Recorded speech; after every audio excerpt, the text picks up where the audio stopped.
Hi guys, it's Khalid. I hope you're doing well.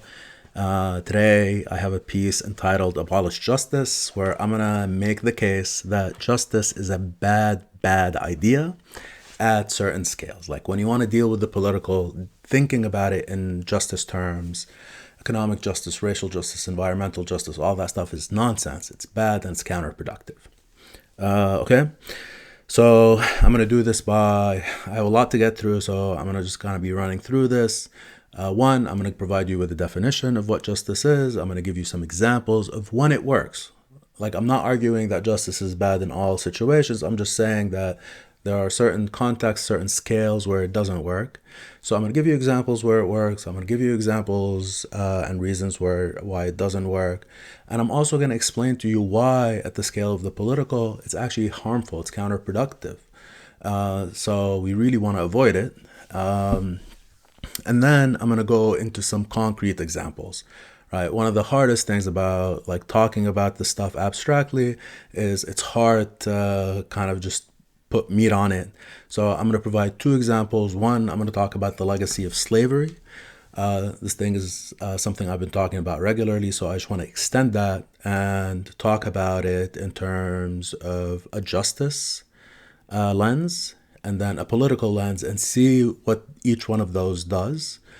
And which ones are helpful, which one is helpful and which one is harmful. And then the second thing I'm going to do is talk about the legacy of Zionism, Palestinian occupation and dispossession. Look at it through a justice lens and look at it through a political lens, and recommend that the justice lens be tossed aside. And I will say some definitely taboo things for Palestinians, which is honestly why I brought the mustache back, just as a gentle reminder that I am your brother, my fellow brothers and sisters, Palestinian brothers and sisters. So, okay, that's the intro. Let's get to it, starting with the definition. So,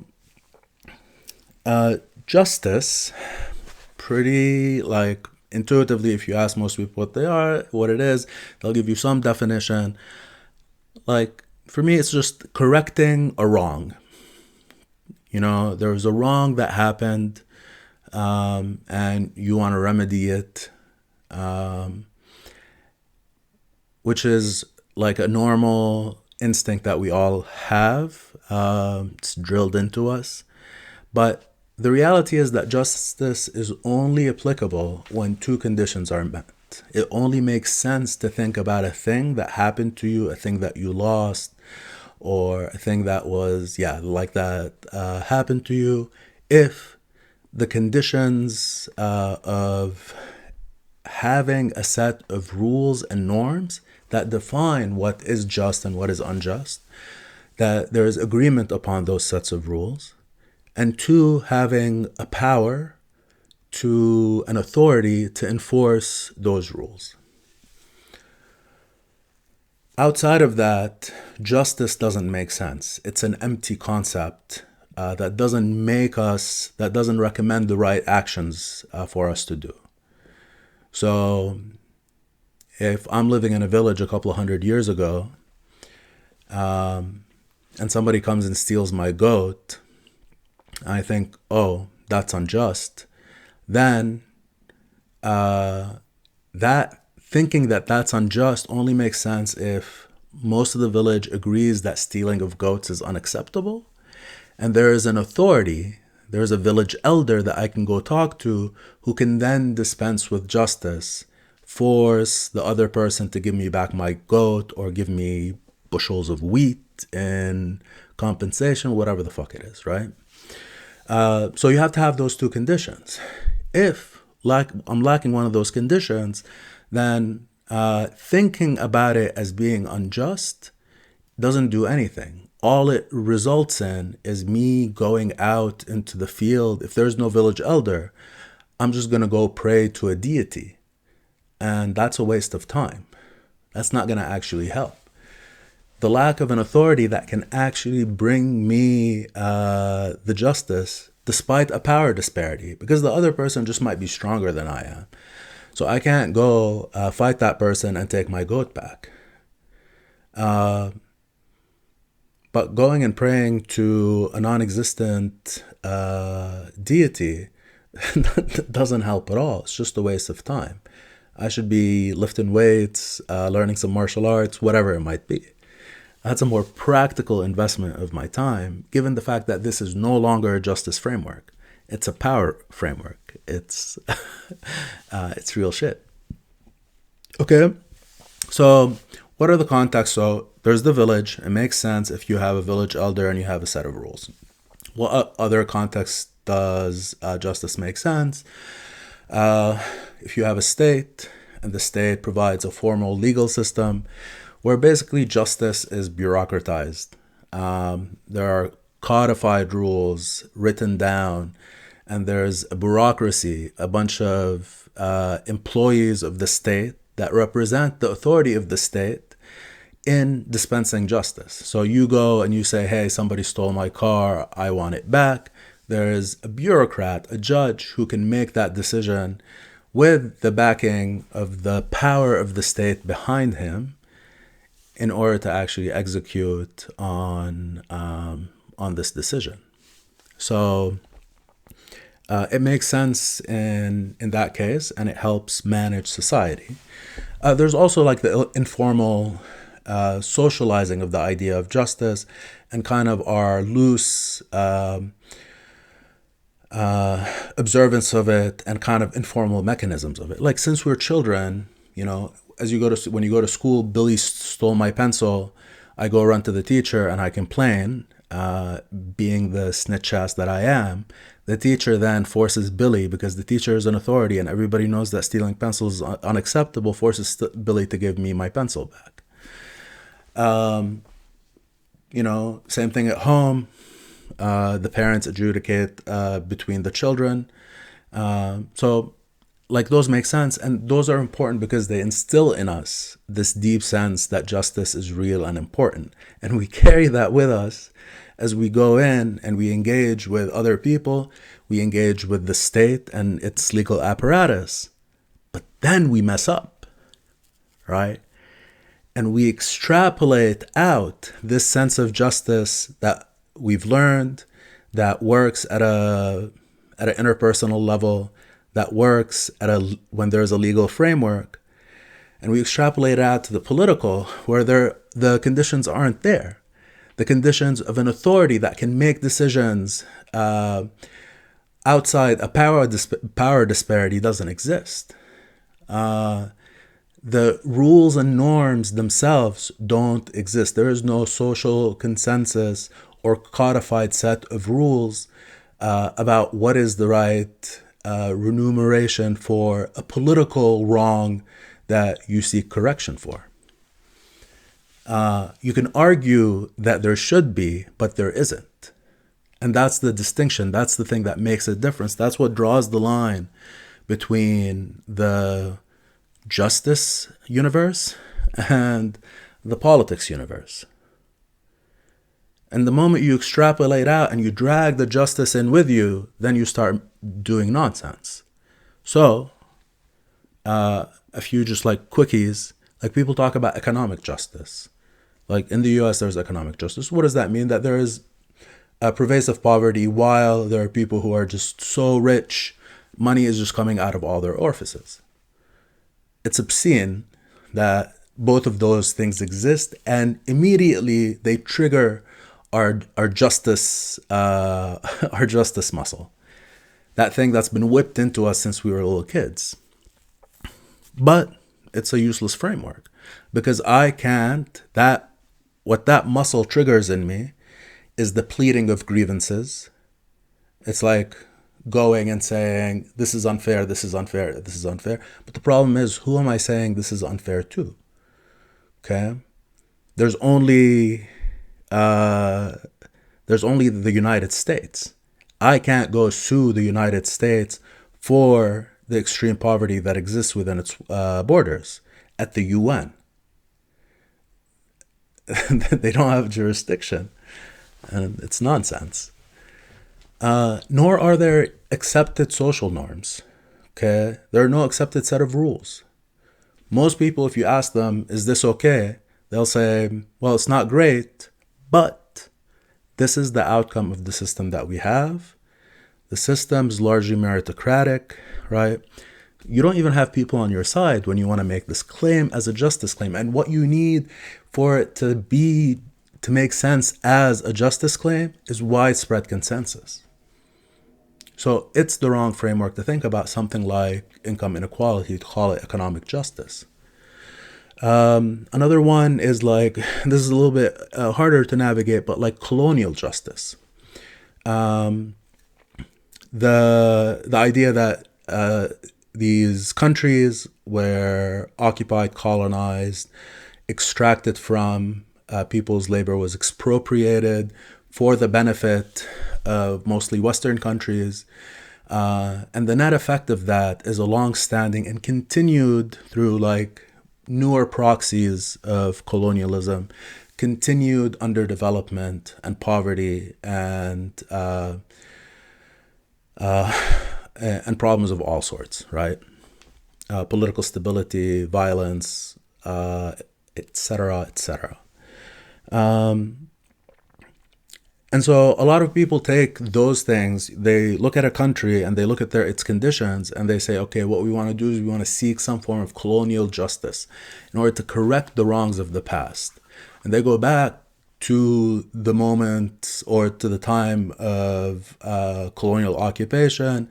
They try to make some reasonable case of what it is that's deserved as a correction, and they engage in a process of calling that colonial justice. But who are you begging that justice from? There is no power that's going to force the UK to pay out for the legacy of the British Empire.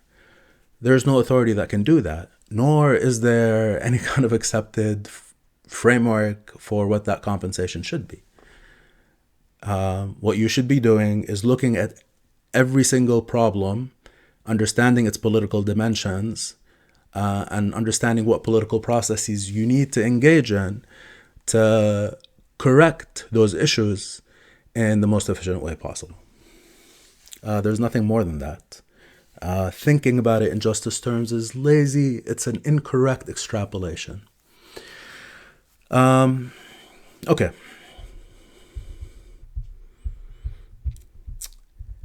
So beyond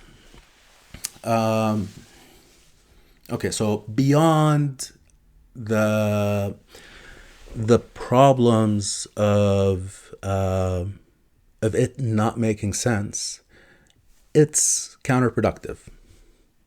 Thinking about things in justice terms is counterproductive and harmful. And if you're saying, I'm seeking justice for a group of people that are suffering, you wasting time, you doing the wrong things, you end up basically hurting people more than you help them. So how is it harmful?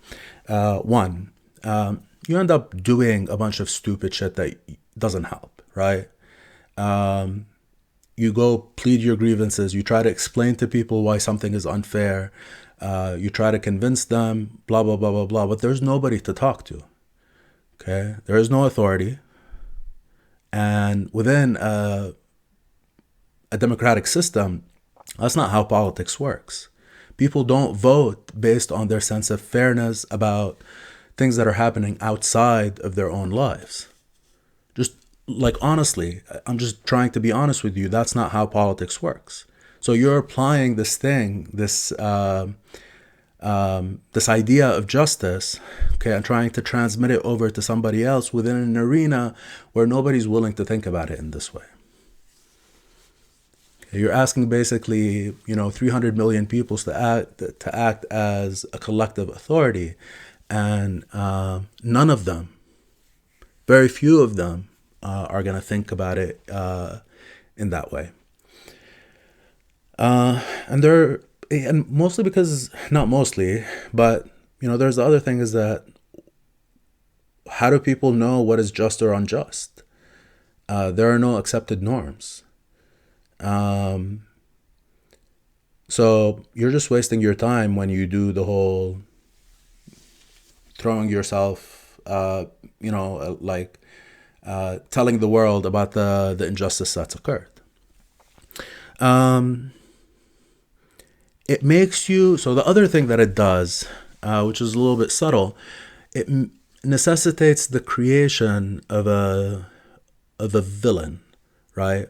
For something, if you want to pursue justice, what you're doing is you're saying, there's this thing that happened to me, it was caused by this person, and I want a remedy commensurate with my injury from this person.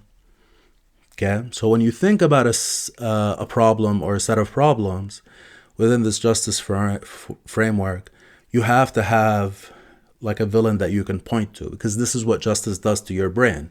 It makes you look for that. And sometimes that doesn't exist because of time, because of the nature of the problem. And so what you end up is creating abstract phantoms that you're trying to extract compensation from, and you can't. And I want to talk about that a little bit more when I provide my examples.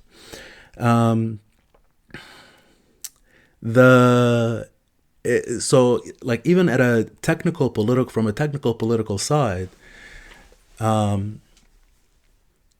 like it recommends the building of coalitions because it sees problems as things that are like justice claims, they're grievances. It recommends that you go about coalition building by taking your grievance and finding other people with other grievances and forming a coalition of the aggrieved. Okay, you go grievance shopping. But the problem with that coalition is that nothing really binds it except their own sense of injustice about their own issue. Okay, this is a really bad coalition. But if you're thinking about your problem as a justice problem, okay, it doesn't allow you to open up to the breadth of possibility in terms of how you organize politically in a way that's more practical to build robust coalitions, okay, that are truly incentivized to pursue goals and sufficiently powerful to pursue those goals. But kind of the biggest crime, the biggest insanity associated with applying justice, which is well and good in most contexts, applying justice to the context of the political, is that it's inherently reactionary. So what reactionary means, a reactionary is somebody that wants to take us back to a state that existed before. They think there is an objectively good state, and we just need to go to that. Somebody who's pursuing justice, as defined, is trying to correct a wrong, a historical wrong, and just pop us into parity, right? Oh, this wrong caused all these problems. We need to fix all these problems specifically, and that's our goal. This is the justice that we pursue. Like, why create this ceiling, this reactionary ceiling for what you're trying to accomplish politically? Why be conservative? Why aim to not progress? Just fix. Okay? This is what makes it reactionary. Now, it puts this artificial ceiling on your ambitions for what can be achieved or what you want to achieve, but also puts a ceiling on the politics that you can engage in. Because it creates this mirage, the sense that seeking justice, seeking a just outcome, a correction of a past wrong, is actually easier politically than seeking an ambitious, greater goal. Like it creates an optical illusion because we believe that justice happens, that it's operable. There's karmic forces and cosmic forces at play here that guarantee justice outcomes.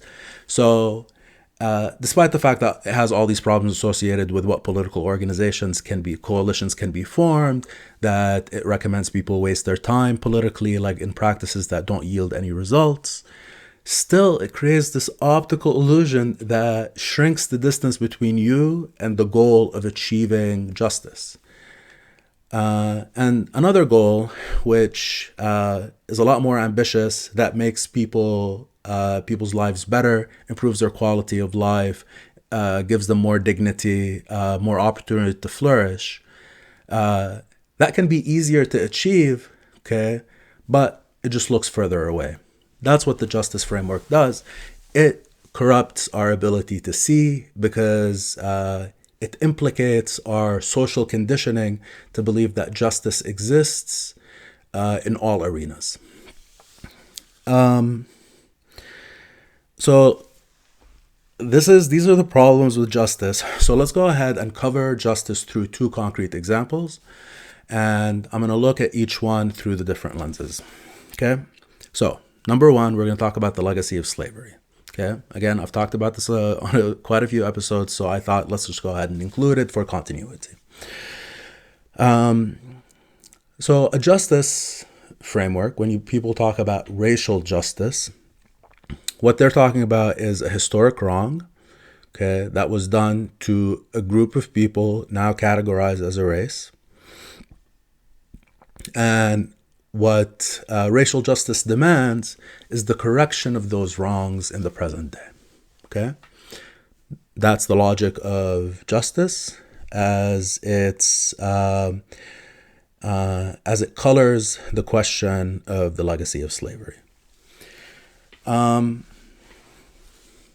the conditions for justice there? Are they met?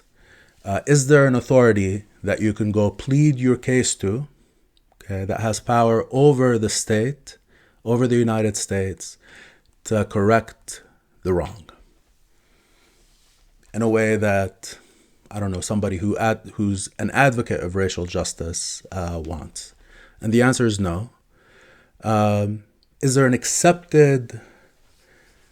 a socially accepted, a popular, a codified, anything even close to that, sense of what is acceptable? And the answer is, again, no. There isn't, and again, to be honest with you, there won't ever be, because this is a political question, not a racial one, or not a justice one. And putting it in the justice framework makes us do all those bad things that we did before, or that I talked about before. It makes people want to talk about the historical injustice, as if doing that, just continuously repeating the same stuff about how bad the legacy of slavery was, like that has any meaningful effect. It doesn't, and it's naive to believe that it does. Okay? It it creates the need to generate or to have a singular offender. And in this case, the singular offender is an abstraction, right? It's a meta concept called whiteness, or racism. Right? These things that aren't concrete, that aren't material, but these abstractions become the culprit, the offender in this case. And again, like, there is no way to plead your case against them, but yet people feel, because they're thinking about it in justice terms, people go ahead and make their case against whiteness and against racism. And what are those things? Nothing. They're figments of our imaginations, just phantoms. Nonsense. Building coalitions of the aggrieved. Yep. You stitch together this group and this group and this group, each one with their own justice claims, and you try to build something up, but you can't. It's impossible politically. Okay? Because there's nothing binding these people together except an individual, personal sense of grievance. And finally, it's inherently reactionary. and I mean inherently reactionary, and you can see it. There's a correlation between the the intensity by which people believe in the justice framework within the context of the legacy of slavery, and the level of reactionary politics that they hold. It's actually uncanny. So, like, most people who are convinced of racial justice as a concept and deeply believe in it will likely be against something bigger happening in society that helps everybody, like universal programs. And people are quite explicit about that position. You can't help but escape it. You can't help escape it. That was a completely wrong phrase, but it's just the way that it manifests. It's inherently reactionary, and again, the politics are junk, right? They don't understand the limits of reality. They don't admit the nature of politics. That you can't go demand that people in a democratic system, that a bunch of individuals who don't share your grievance assume it out of a sense of justice. That's just not how we work. Okay, so it denies the political, and it limits basically the bounds of acceptable process or acceptable goals. Okay, so the last thing I want to say, I am getting a bit tired. The last thing I want to say is I want to talk about the legacy of Zionism and Palestinian occupation and dispossession. Right. So this is where I could talk specifically about something that's related to me, and again, we can take a look at this justice frame, and ask the question: is it the appropriate frame at this point? So what the justice frame is, like when I talk about, or when most people talk about the Palestinian-Israeli conflict, when I talk about it quite often when I'm not like paying attention, or for sure when I used to talk about it before, I always put it within the context of a justice frame. This is the Palestinian justice. We're seeking justice. And the context was relatively straightforward, or the framework was relatively straightforward. There was a harm that was done, right? A process of ethnic cleansing that my family went through, murder, dispossession, the longest standing refugee crisis in the world. People still living in refugee camps today since 1947. Occupation in the West Bank and Gaza, and a massive diaspora. Oh, and then there are basically Palestinians who live inside of Israel, a self-described Jewish state, who are not Jewish and who suffer because of that fact. About their civil rights. So the justice frame says, okay, there's a root cause and there's an offender, okay, and all of these manifestations of that root cause are all tied to the same justice, okay, or to the same grievance, and therefore they need to seek a similar justice. So the first thing it does, it collapses all these issues that over time have moved away from each other. The complexities associated with them, the context that they're set in, have changed. But yet, they will always be part of a singular cause because we're thinking about them within the justice frame. Okay?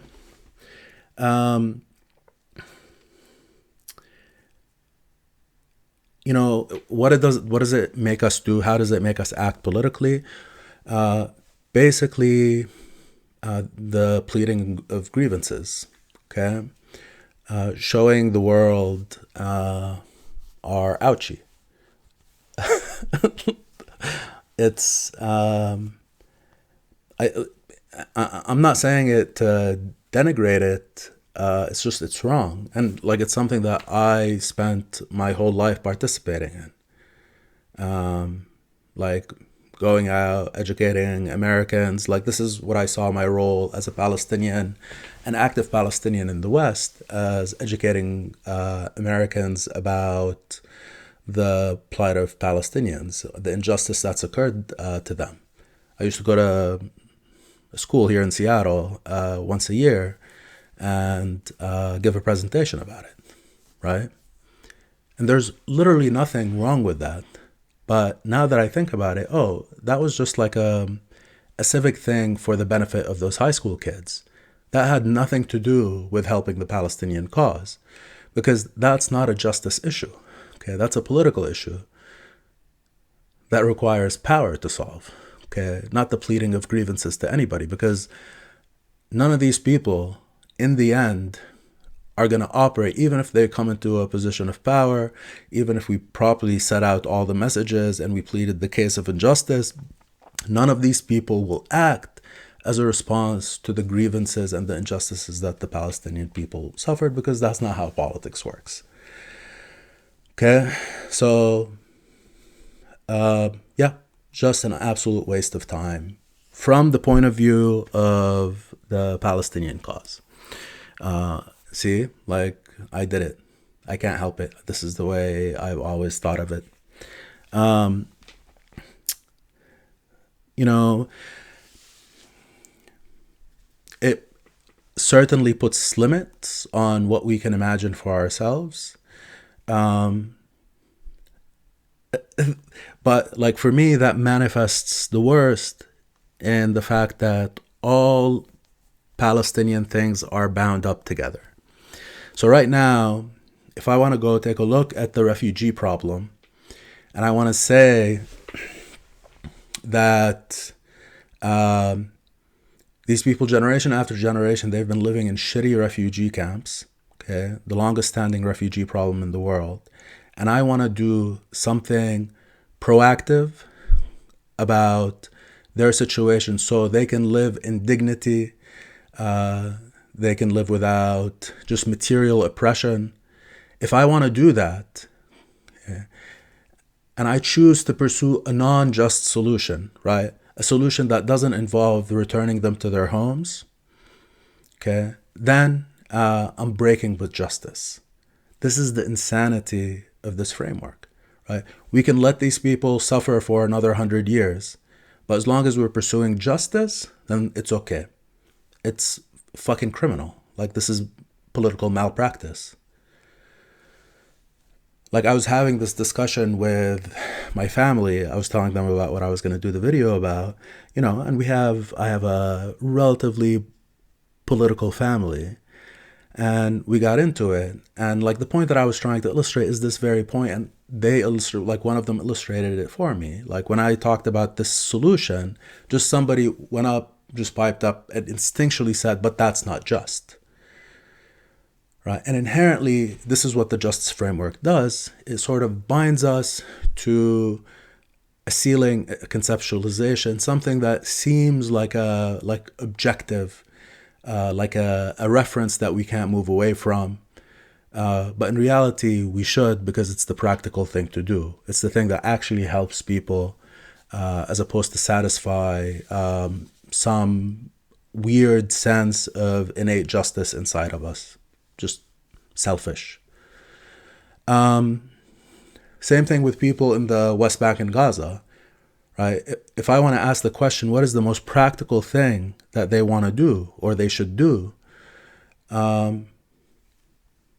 Like, it would be to abandon this idea of like one big bucket called the Palestinian cause that has a single origin, and we need to get justice, get a full remedy for that injury, and say, okay, what are our conditions and how do we want them changed? And pursue that change as aggressively as possible without the need to apologize for what you're asking for, okay? I don't need to justify what I'm asking for. I just need to collect enough power to force it down somebody's throat. And from the point of view of somebody in the West Bank, like, I would say, oh, this is pretty obvious. Your problem more than anything else is the existence of the Palestinian Authority.